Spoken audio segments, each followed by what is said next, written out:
So hello hi friends नमस्कार मु सुजाता आपण मानक पुणी थे स्वागत करुच्ची आम YouTube channel Rajeev blog Sujata Odia blog को आशा करुच्ची कि समस्ते बहुत बढ़िया से थे बिंदास थे मु भी बहुत बढ़िया अच्छी।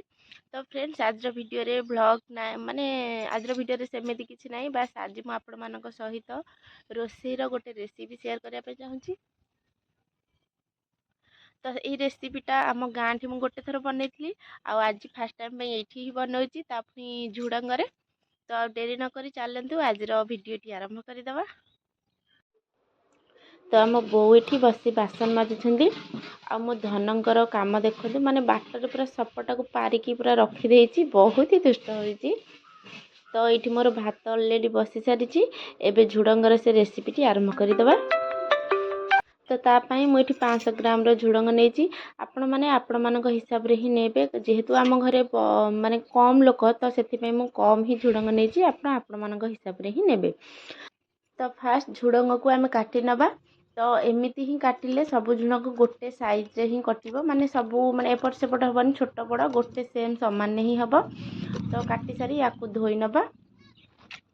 तो ये देखो मुझे सब झुड़ंग को काटिकी धोई नेली आ से मु किछि ग्रीन मटर भी नहीं माने पकेवाई ग्रीन मटर रा चोपा छड़ेकी माने तार मंजीटा को बाहर करनबा। या भी माने धोई नबा। तो देखो मोर सब पनीपरिया ये मुझे काटिदेली तापाई मु गोटे आलू को एमती चोपा छड़ेकी नहीं तार मसला पियाज टमाटो अदा रसुण ताकू भी काटी नहीं सब मु रेडी करके रखी नहीं एबे जीवा ताकू ग्राइंडिंग करदबा। तो ये मोर अदा रसुण माने अदा रसुण मु गोटे पेस्ट बनई आउ टमाटो से मु पकई गोटा जीरा आ गोटा धनिया ताकू पकईकी मु ग्राइंडिंग कर देछि।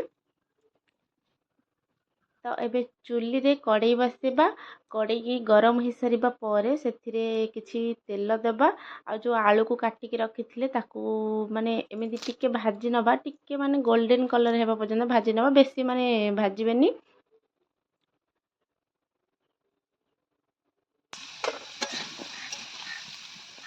तो ये मोर हो जाइए तापरे से सेम कड़ई रे ही माने अल्प किसी तेल दबा तापरे मु जो काटिकी पियाज को रखी ताकू देदबा।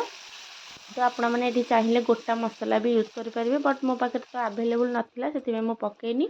तो तापर ये मु अदा रसुण पेस्ट को पकईकी ताकू भी टिके एमती मिक्स करदबा। या पर आपण मैंने किसी भी पकेबेनी।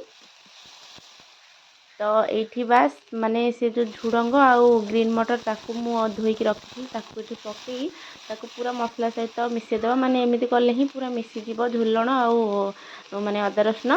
तो ये मुझे किसी हलदी गुंड पकई नेली ताकू भल भाव गोलेकी माने किसी समय पाई ताकू कभर देदबा माने टिके सिझिबा अल्प मोर ये हो गला एबे कभर को काढ़ी नबा।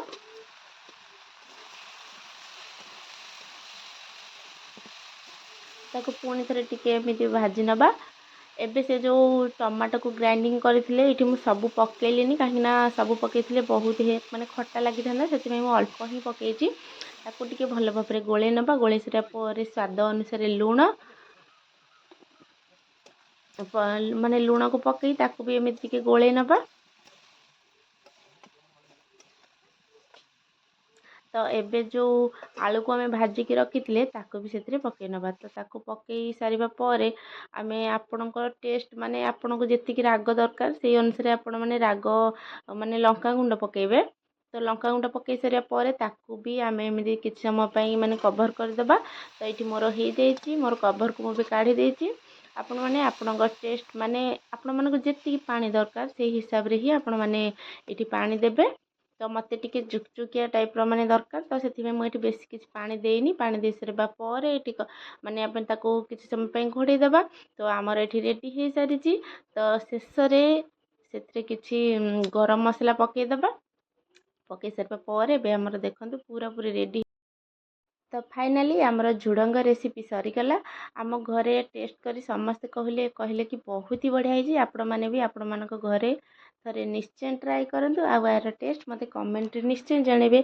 तो आज वीडियो को मुझे शेष करुँची बाय बाय।